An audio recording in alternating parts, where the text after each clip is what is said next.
Let us all welcome our guest for today, Mr. MBG! Palakpakan naman natin ang ating butihing panauhi!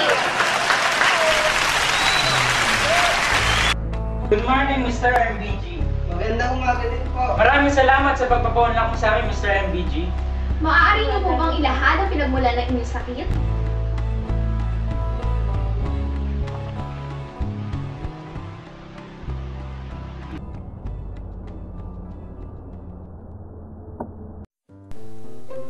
Pagkain. Yun na sigurong pinakamasarap pakinggan sa lahat. Eh sino ba namang ayaw kumain, no?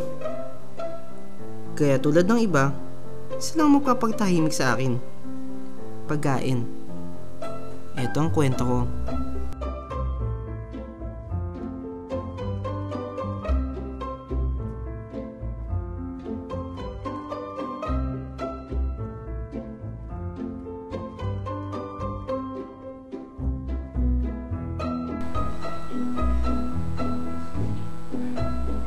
Dalawang linggo nun bago ako maoperahan. Doon nagsimulang sumakit ang tiyan ko. Nung una, uminom lang ako ng tsaa tapos nawawala na yung sakit. Pero, lumipas sa mga araw, ganun pa rin eh. Kaya sinimulan ko nang uminom ng Buscopan. Pagkatapos ko lagi kumain ng mga matatabang pagkain. Pero isang araw,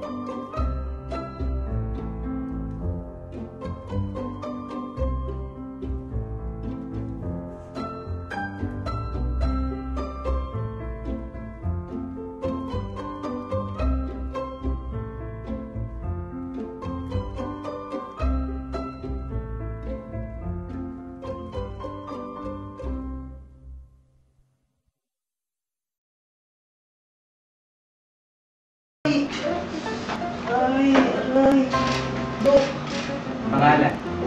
MBG po. Ay, po. Kailan pa sumakit yung tiyan mo? Mga 2 linggo na ko yun eh. Uminom naman po ako ng Buscopan tsaka nagtsatsaa po ako pag sumasakit. Pero ngayong mga huling araw, parang hindi na tumatanggap. Sige, tingnan natin. Naku, baka sa abdomen na yan. Ganito ang gawin nyo. Magpapa-ultrasound kayo kay HICT yan sa may kanto. Kailan namin ibabalik? Pag nakuha yung resulta, Ay,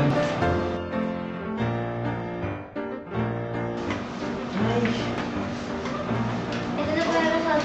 Nakakalaman.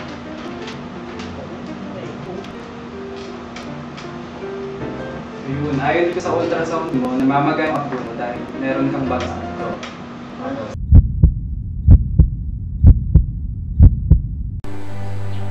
marahil ganun talaga ang buhay. Walang sino man ang nakakaalam kung anong pagsubok ang bibigay sa atin ng Diyos. Hindi natin alam kung kailan niya tayo kukunin o kung kailan niya babawiin ang buhay na pinahiram niya sa atin.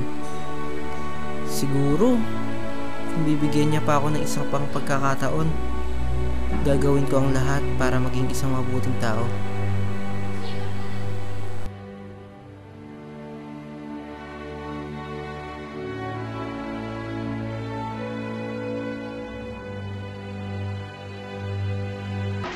Wow, nakapatouch naman ang buhay mo. Grabe ka naman, Ira. Susunod! Post-op Physical Assessment MBG. Matutungayan na! Huwag kayong aalis. Magbabalik ka.